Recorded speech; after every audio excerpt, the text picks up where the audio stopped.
नमस्कार, मी श्रावणी होम किचनमध्ये तुमचं मनापासून स्वागत आहे. तर आज मी वालाचीच म्हणजे पावट्याची उसळ सोबतच व्हेज थाळी शेअर करणार आहे. चला तर मग आपण सुरुवात करूया.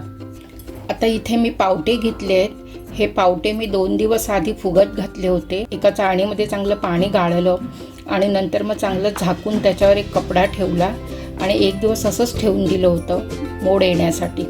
मोड आल्यानंतर मी हे अशा आता साफ करून घेतले. तर हे एवढं वाटीभर हे आपले वाल आहेत. कोकणामध्ये कडव्यावालीची भाजी करतात. ही वालाची भाजी मी तुम्हाला दाखवते. कोकणामध्ये वालाच्या भाजीमध्ये खोबरं वगैरे भाजून वाटण करून घालतात. ती मी कशी घरी करते ते मी तुम्हाला दाखवणार आहे. तर ह्यामध्ये ॲडिशनल आता बटाटा घालायचा आहे. बटाट्याचे हे असे सारखे मी काप केले आहेत. वालाच्या भाजीमध्ये बटाटा शेगलाच्या शेंगा घातल्या की छान लागते ती भाजी. आणि फक्त वालाची भाजी केली तरी सुद्धा छान लागते. आणि कोकणामध्ये तर ही गणपतीला ही भाजी केलीच जाते. आता मी इथे शेगलाची शेंग घेतली आहे, ती अशी सोलून घेते.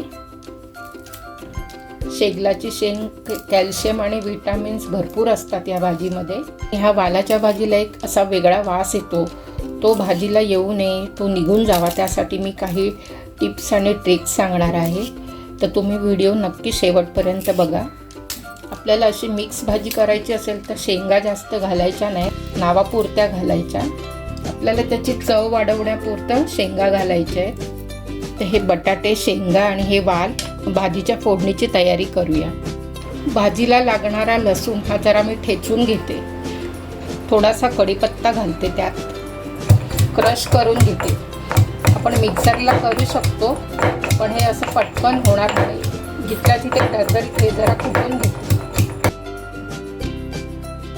2 ते 3 चमचे चांगलं टेबलस्पून तेल घ्यायचं आहे. अर्धा चमचा राई, अर्धा चमचा जिरं घ्यायचं. खलबत्त्यामध्ये लसूण वाटली होती ती घालायची. चांगलं परतवून घ्यायचं. लसूणचा वास जरा चांगला येईपर्यंत आपल्याला जरा परतून घ्यायचे. जास्त पण लाल करायचे नाही. त्यानंतर हा कढीपत्ता घालायचा आहे. कढीपत्ता तडतडला की हा एक छोटा कांदा कापलेला घालायचा आहे. एक त्यामध्ये हिरवी मिरची घालते छोटी. कांदा जास्त लाल नाही करायचा आहे, थोडंसं त्याचं पाणी जाईपर्यंत परतून घ्यायचं आहे. कांदा चांगला परतून झाला आहे. आता इथे आपण हे जे मी वाल फुगून ठेवले होते ते चाळणीमध्ये निथळून ठेवले. नवोदित गृहिणी आहेत त्यांच्यासाठी खास टीप आहे की ही चाळणीमध्ये अशा वाल आपले निथळत ठेवायचे आणि फोडणीला देताना ह्यामध्ये घालायचे आणि ह्या कांद्यामध्ये नुसते परतवून घ्यायचे. जर आपण कुकरमध्ये करत असू तरीसुद्धा हे असंच करायचं आहे.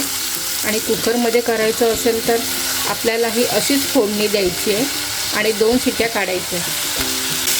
कांद्यामध्ये हा वाल अशा प्रकारे परतण्याचं कारण म्हणजे ज्या वालाला जो एक वेगळा वास असतो तो निघून जाण्यासाठी ह्या तेलामध्ये चांगला परतवून घ्यायचा आहे.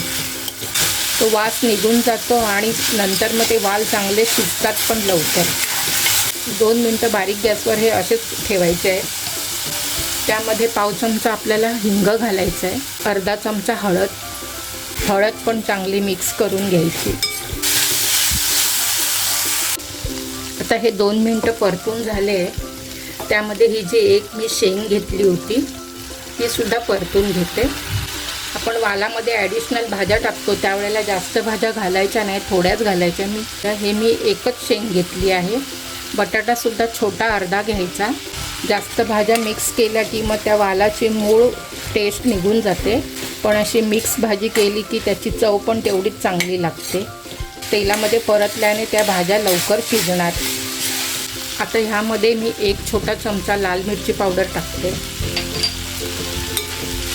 लाल मिरची पावडरने फक्त कलर येतो, बाकी त्याला तिखटपणा वगैरे काही नसतो. आपण जेव्हा कुकरमध्ये करतो तेव्हा अशीच फोडणी द्यायची. कोथिंबीर, खोबऱ्याचं वाटण वगैरे सगळं एकदम फोडणीला घालायचं आणि ते 2 शिट्ट्यावर काढायची. मग ती लगेच 10 मिनटामध्ये भाजी होते. आता इथे मी मालवणी मसाला घालते. हा मी 2 चमचे घालते, कारण मी ह्या ॲडिशनल भाज्या टाकल्या आहेत म्हणून मी 2 चमचे टाकते. नाहीतर मग 1 चमचा बस होणार, कारण ह्या भाजीला जास्त तिखट मसाले घालत नाही, गरम मसाला वगैरे जास्त घालत नाही. कमी मसाल्यामध्येच ती भाजी चांगली लागते. आता ही थोडी अशी वाफेवर शिजू द्यायची आहे. थोडंसं पाण्याचा हबका मारायचा आणि 2-3 मिनटं थोडा वेळ शिजू द्यायची. 2 मिनटं झालेली आहेत. गॅसची फ्लेम मी मीडियम करते. ह्यामध्ये मी हे गरम पाणी केलं आहे. हे आता वाल आणि भाज्या ह्या पुढे तितपत आपल्याला पाणी घालायचं. आतल्या बटाटे आणि शेंगा चांगले शिजले पाहिजे आणि उकळी यायला द्यायचे. आता ही खोबरं मी 1 वाटी घेतलं आहे आणि अर्धी वाटी कोथिंबीर घेतलं आहे. हे दोन्ही मी आता मिक्सरला लावून घेणार आहे. फक्त असं खोबरं आणि कोथिंबीर वरून घातलं तरी पण चालतं. मी असं करते. आता भाजीला उकळी आली आहे तर मी त्यामध्ये इथे 1 छोटा चमचा मीठ घालते. वालाच्या भाजीला जास्त मीठ घालायचं नाही. आता 1 ते 2 मिनटं ह्या असंच शिजू द्यायचं आहे. मी अर्धा टॅमॅटो घेतला आहे. मी मोठे मोठे पीसेस कापलेत. तुम्ही छोटे कापले तरीसुद्धा चालतील, पण मी मुद्दाम मोठे ठेवलेत. मोठे बरे वाटतात बघायला भाजीमध्ये.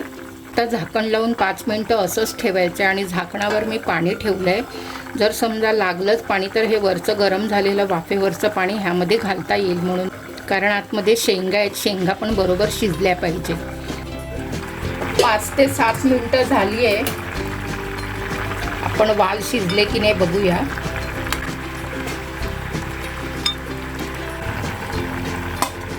बटाटा पण शिजलाय आणि वालसुद्धा शिजलेले आहेत. हे अजून 2 मिनटं शिजलं की बरोबर वाल शिजणार आणि बटाटासुद्धा शिजलेला आहे. बारीक गॅसवर भाजी ठेवली की हा बटाटा बरोबर बॅलन्स होणार. मला 5 ते 7 मिनटं लागली ही भाजी शिजायला. मी आता खोबरं आणि कोथिंबीर वाटलं, त्याचं जे पाणी होतं ते फक्त मी इथे जरा घालते. 1 वाटी खोबरं आणि अर्धी वाटी कोथिंबीर घेऊन खोबरं वाटलं होतं. तर इथे आता तुम्हाला खोबरं जेवढं पाहिजे तेवढं घालायचं आहे. मी इथे 2 चमचे घालते. जास्त पण खोबरं घातलं त्या खोबऱ्याची चव त्याच्यामध्ये उतरणार आणि वालाची चव आहे ती आपल्याला लागणार नाही. आता कुकरमध्ये केलं तर सेम असंच करायचं आहे आणि जास्त शिटी करायची नाही. वाटलंच की आपले वाल शिजलेले नाही आहेत, म्हणजे कुकरमध्ये करताना 2 शिट्यांमध्ये भाजी झाली नाही.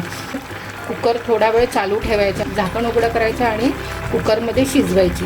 पण 3री शिटी वगैरे करायची नाही, त्याने हे आपले वाल जास्त शिजू शकतात. उसळीमध्ये किंवा भाजीमध्ये हे असे वाल दिसले पाहिजे. आणि ह्याला गरम मसाला घालायची गरज नाही, पण ह्या भाजीला गरम मसाला वगैरे घालत नाही. इथे मी कोकम घालते. कोकम किंवा चिंच काहीही चालतं. कोकणामध्ये कोकम वगैरे घालून भाजी करतात, काही ठिकाणी चिंच घालतात. खोबरं आणि कोकम घातल्यानंतर गॅस बारीक ठेवायचा. 1-2 मिनटं शिजू द्यायची आणि शेवटी हे गूळ घालायचं आहे. गूळ तुमच्या चवीप्रमाणे घालायचं. मी सगळ्या भाज्यांमध्ये गूळ घालते म्हणून मी गूळ घातलं आहे. आणि ही भाजी अशी आंबट गोड छान लागते आणि ही सर्व करताना भाकरीबरोबर भाताबरोबर खूप छान लागते. वेगवेगळ्या प्रकारे वालाची भाजी करते, त्यातलीच ही भाजी मी तुमच्याबरोबर शेअर केली आहे. तर तुम्ही अशी भाजी जर कधी केली नसेल तर नक्की करून बघा. वर थोडी कोथिंबीर घालायची. आता ही झाकून अशीच ठेवून द्यायची. आता ह्यामध्ये मी तांदूळ घेतले आहेत भात करायला. मी 1 ग्लास तांदूळ घेतले होते. तांदूळ चांगले धुवून मी 2 ग्लास पाणी ह्यामध्ये घातलं आहे. इथे मी तूर डाळ ही 1 वाटी घेतली आहे आणि त्याच्या अर्धी मुगाची डाळ घेतली आहे. 2-3 वेळा ही धुवून घ्यायची आहे आणि मग कुकरला लावायची. डाळ आणि तांदूळ दोन्ही पण कुकरला लावून घेते. वालाच्या भाजीला जे मी वाटण घालणार आहे तेच मी डाळीमध्ये घालणार आहे. हे दोन्ही मी आता कुकरला लावून 3 शिट्या करून घेते. आपली डाळ छान शिजलेली आहे. ही डाळ आता चांगली अशी घोटून घ्यायची आहे. आता हे जे खोबरं आणि कोथिंबीर मी वाटलं होतं हे ह्या डाळीमध्ये घालायचं आहे. पण आमच्याकडे जी गोडी डाळ करतात त्यामध्ये असं आम्ही खोबरं आणि कोथिंबीर घालत नाही, पण आता ह्याच्यात कोथिंबीर घातली आहे. आता ह्याच्यामध्ये जरासा कांदा घालायचा आहे आणि अर्धा चमचा जिरं टाकायचं आहे. आता हे मिक्सरला लावून बारीक वाटून घेते. मग अशी मी भाजीला असं दरदरीत घातलं होतं. आता हे मी कांदा आणि जिरं टाकून बारीक वाटून घेते. गोड्या वरणासाठी तेल घातलं इथे. 1 चमचा राई 1 चमचा जिरं टाक. लसूण घालायची बारीक कट केलेली. हिरवी मिरची, जरासा कांदा. इथे कांदा फोडणीला नाही घातला तरी चालेल, कारण खोबऱ्याच्या वाटणामध्ये कांदा घातलेला आहे. अर्धा टोमॅटो घेतला कापलेला, तो टाकते. 1 चमचा हळद, पाव चमचा हिंग, ही शिजलेली डाळ घालून घ्यायची आहे.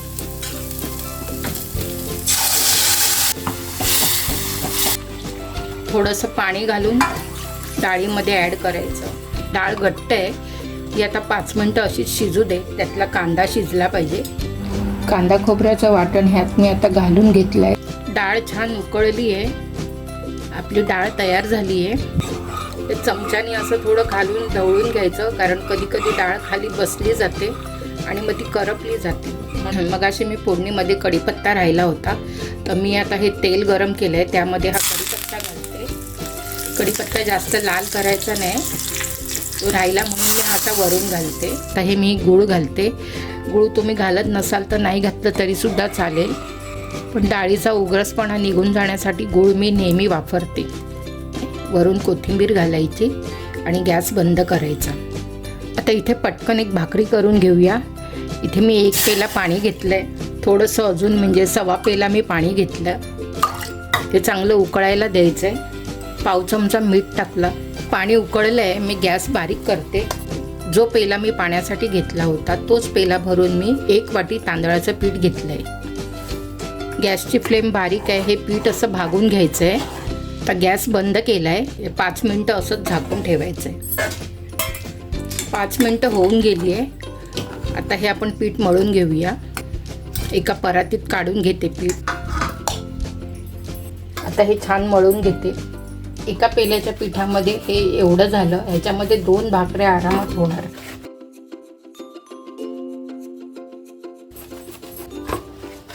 थोडंसं पाण्याचा हात लावायचा आणि पीठ नरम करून घ्यायचं. आता ह्याची भाकरी करून घेऊया. पीठ लावायचं आणि थोडी अशी प्रेस करून थोडी लांब करून घ्यायची.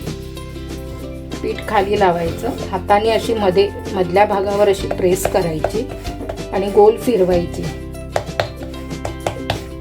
हा भाग खाली दाबला गेला की जरा वरती हात घ्यायचा आणि तिथून ह्या भागाने अशी दाबून दाबून गोल करून वाढवत जायची. नंतर मग अजून जरा पुढे जायचं आणि ह्या भागाने अशी गोल करून वाढवत वाढवत जायची. बोटाने कडेकडेला दाब देऊन भाकरी वाढवायची आणि असं दाबून फिरवायचं आणि नंतर मग ह्या बोटाने इथून वाढवत वाढवत जायची. नंतर अशी बोटाने अशी लांब लांब करत जायची. बोटं अशी अशी फिरवायची.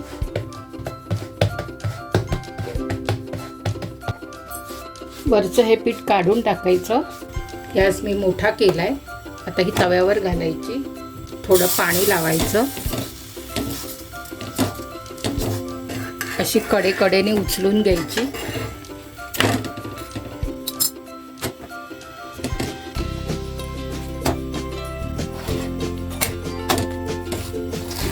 ही आपली भाकरी तयार आहे. ही आपली वालाची उसळ किंवा डाळिंबी उसळ सर्व करून घेऊया. गोडी डाळ,